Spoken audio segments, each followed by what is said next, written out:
Nelson Bond, who was a longtime book dealer who passed away recently, said it's a very pleasant way to make very little money, and he is 100% correct. But I've done it now for over 40 years, and I still like selling books. I started when I was a student at Michigan State, BC, before computers. In 1969, I had a job during the summer where I was editing a magazine, and I had a lot of free time to read. At the end of the summer, I put up a bunch of paperbacks for sale, and it was swamped with people wanting to buy science fiction paperbacks. I thereafter ran an ad wanting to buy paperbacks and bought 1,000 paperbacks for $100. And all of a sudden, I was in the used book business. And I wasn't really planning on running a used bookshop for the rest of my life. For the last 40 years, I've been doing it. It's not an easy way to make a living as an entrepreneur, but you are sometimes your own boss, which is either a plus or a minus.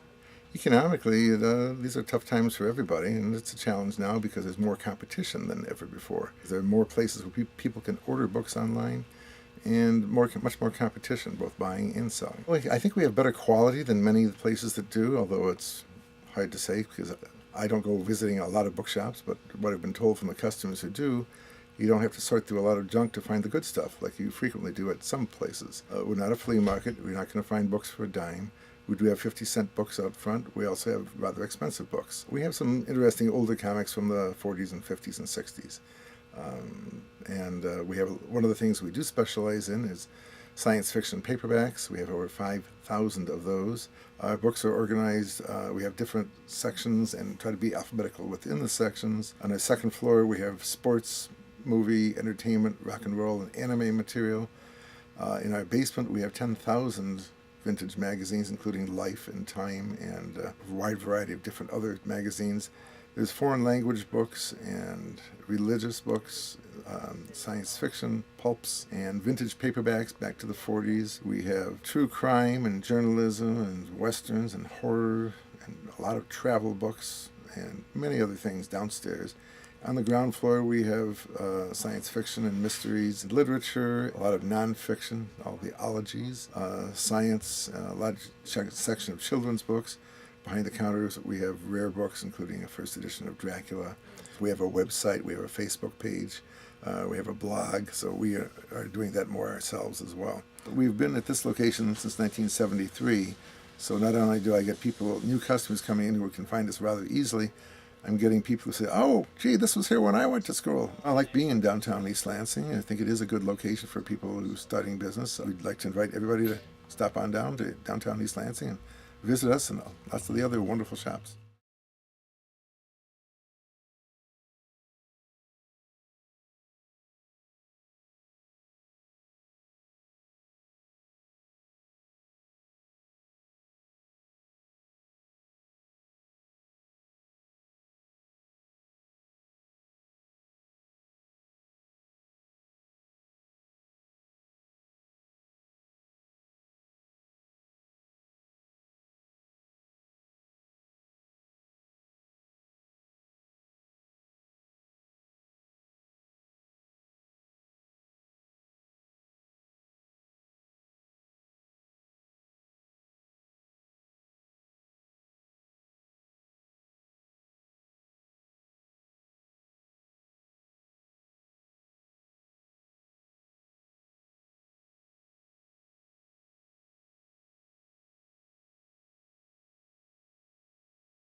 Well, we do have a targeted advertising campaign, and Downtown Management Board also